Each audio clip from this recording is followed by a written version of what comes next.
तो आइए जानते हैं कि कर्क राशि के जातकों के लिए ये साल कैसा रहने वाला है। तो ये साल है वो कर्क राशि के जातकों के लिए ग्रह गोचर कैसे रहने वाले हैं।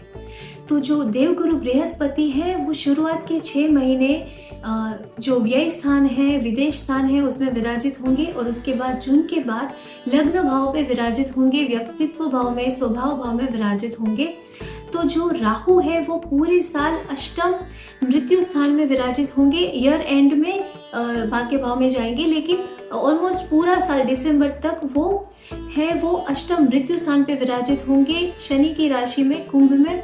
और जो शनि है वो मीन राशि में भाग्य भाव में विराजित होंगे। तो केतु है वो द्वितीय धन कुटुंब वाणी भाव पे विराजित रहेंगे। तो ये साल है वो कर्क राशि के जातकों के लिए स्वास्थ्य की दृष्टि से कैसा रहने वाला है।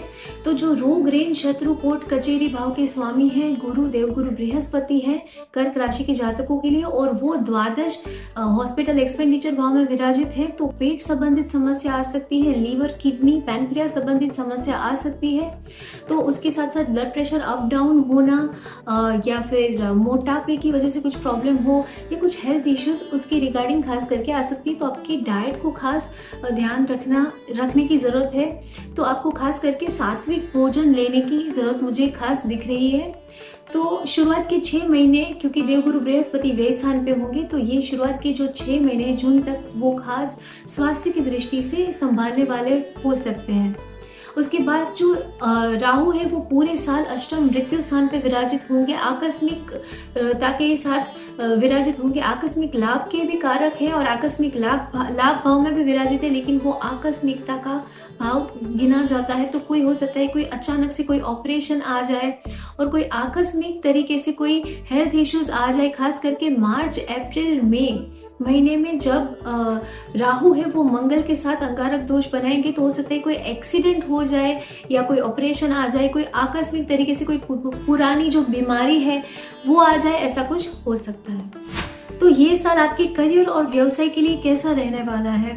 तो खास करके आपके व्यवसाय भाव के स्वामी है वो है मंगल, और मंगल है वो खास करके 18 सितंबर से लेकर 12 नवंबर तक है वो नीच राशि के, और आपके लग्न भाव में ही नीच राशि के देखने को मिलेंगे। तो आपके अग्रेशन की वजह से, गुस्से की वजह से या कोई जल्दबाजी की वजह से कोई डिसीजन लेने में आपको खास करके ध्यान रखने की ज़रूरत होगी ये खास महीनों में। और उसके साथ साथ आपको अपने गुस्से के ऊपर, अपने रिलेशंस को खराब ना हो उसकी भी खास ध्यान रखने की ज़रूरत होगी, क्योंकि शनि है वो पूरे साल आपके आसपास के लोग हैं उसके उस भाव पे दृष्टि करेंगे।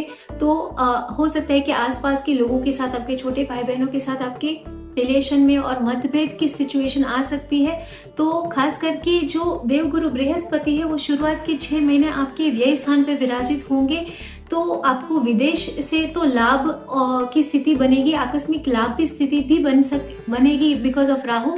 लेकिन खास करके यात्रा की वजह से और विदेश की वजह से, आपकी हेल्थ इश्यूज की वजह से हो सकता है कि एक्सपेंडिचर भी ये साल आपको ज़्यादा देखने को मिल सकता है। तो आपको अपने एक्सपेंडिचर के ऊपर ये साल खास ध्यान रखने की ज़रूरत होगी।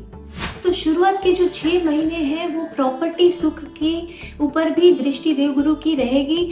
तो एक्सपेंडिचर भाव में विराजित होकर प्रॉपर्टी भाव में दृष्टि करने की वजह से हो सकता है कि प्रॉपर्टी खरीदने के योग बन जाए। लेकिन जब आप प्रॉपर्टी खरीदें तो शनि की दृष्टि सिग्नेचर भाव पे है, तो खास करके कोई डॉक्यूमेंट साइन करने से पहले उसकी चेक करना, उसको प्रॉपर तपास करना, स्क्रूटिनी करना is very important this year.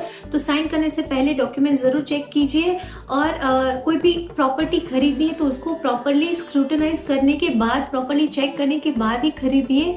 तो ये साल आपके लिए सही रहेगा। वैसे भी एक्सपेंडिचर भाव का स्वामी प्रॉपर्टी भाव पे दृष्टि कर रहा है, तो एक्सपेंडिचर हो रहा है तो प्रॉपर्टी पे एक्सपेंडिचर किए जाए तो ज़्यादा बेटर रहेगा। धर्म के ऊपर एक्सपेंडिचर किए जाए शुरुआत के 6 महीने, तो उससे भी आपको लाभ की स्थिति बनेगी। तो खास करके जून से अक्टूबर के बीच में आपके व्यक्तित्व में भी चेंजेस आएंगे और आपके लिए सही रहेगा। तो आपको खास करके अग्रेशन से बचना ही रहेगा। लेकिन देवगुरु बृहस्पति आपके व्यक्तित्व भाव में आएंगे तो आपको ज्ञान देंगे, आपको अंतर्ज्ञान जागृत होगा, आप डिसीजन आपके सही होंगे।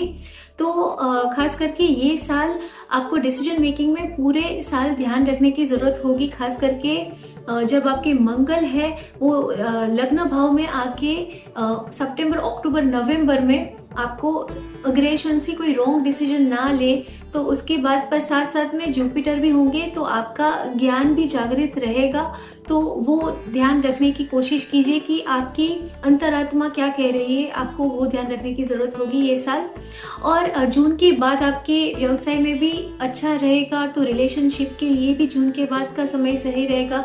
व्यापार में भी प्रमोशन के योग बनेंगे, तो उसके साथ साथ भाग्य का भी सपोर्ट जून के बाद मिलता दिखेगा। पूरे साल में शुरुआत का जो 6 महीना है वो आपको लगेगा कि मेरे काम रुक रहे, बाधित हो रहे और मुझे भाग्य का उतना सपोर्ट नहीं मिल पा रहा है।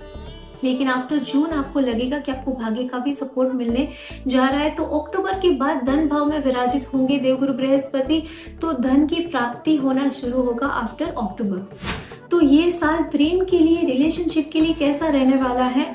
तो जो प्रेम भाव का स्वामी है वो है मंगल, और मंगल जैसे मैंने बोला 18 सितंबर से नीच राशि के होंगे, और सितंबर, अक्टूबर, नवंबर, 12 नवंबर तक वो नीच राशि के रहने वाले हैं। तो आपकी गुस्से और अग्रेशन की वजह से हो सकता है प्रेम भंग ना हो या फिर मतभेद की सिचुएशन ना हो। आपको अग्रेशन और गुस्से के ऊपर कंट्रोल रखने की जरूरत होगी ये समय के दौरान।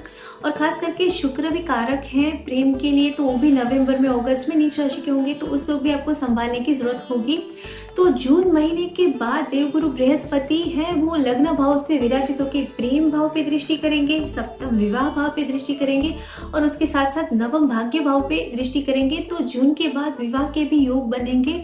तो खास करके ये ग्रह गोचर की सिचुएशन है जब कुछ समय के लिए आपको मतभेद की सिचुएशन आ सकती है, तो उस वक्त देवगुरु बृहस्पति है वो आपको प्रोटेक्ट करने का भी काम करेंगे। तो खास करके ये साल है वो आपके सप्तम भाव यानी कि विवाह भाव का स्वामी है वो नवम भाग्य भाव में है, और लग्न भाव से देवगुरु बृहस्पति की दृष्टि आपके विवाह के ऊपर हो रही है। तो डेफिनेटली विवाह के योग तो बन रहे हैं, लेकिन हो सकता है कि खास करके जो आपके पुराने रिश्ते हैं वो भी वापस लौट सकते हैं। तो ये साल आपके जो कोई पुराने रिश्ते टूट चुके थे या ब्रेकअप या कुछ भी, कोई रिलेशन ब्रेक हुआ था, तो वो उनके वापस आने के योग बन रहे हैं ये साल जून के बाद। तो खास करके ये साल आपकी लीगल एक्सपेंडिचर भी रहेंगे, तो आपको ध्यान रखना है कि कोई लीगल मैटर में इन्वॉल्व ना हो। और अगर कोई आपका लीगल मैटर पहले से चल रहा है तो शुरुआत के 6 महीने में कोशिश कीजिए कि ये मैटर सोल्व हो जाए। तो देवगुरु बृहस्पति की दृष्टि आपकी लीगल मैटर को डेफिनेटली सॉल्व करने में आपकी मदद करेंगे। आपकी रोग रेन शत्रु कोर्ट कचहरी भाव पे दृष्टि करके ये सारे प्रॉब्लम्स को, हेल्थ इश्यूज को भी दूर करने की कोशिश करेंगे। लेकिन डेफिनेटली हेल्थ इश्यूज भी दिख रहे हैं, लीगल मैटर्स भी शुरुआत में दिख रहे हैं, तो आपको उससे बचने की जरूरत है। सिग्नेचर, खास करके प्रॉपर्टीज खरीद रहे हैं, सिग्नेचर को खास ध्यान रखिए, प्रॉपर्टी प्रॉपर्ली स्क्रूटिनाइज कीजिए क्योंकि राहु की दृष्टि वहां पर है, तो ध्यान रखिए। अक्टूबर के बाद आपको व्यवसाय में भी सफलता मिलती हुई दिखेगी, और आपके लीगल मैटर से उसमें भी आपको राहत मिलती हुई दिखेगी। कोशिश कीजिए कि शुरुआत के 6 महीने में ही लीगल मैटर सॉल्व हो जाए।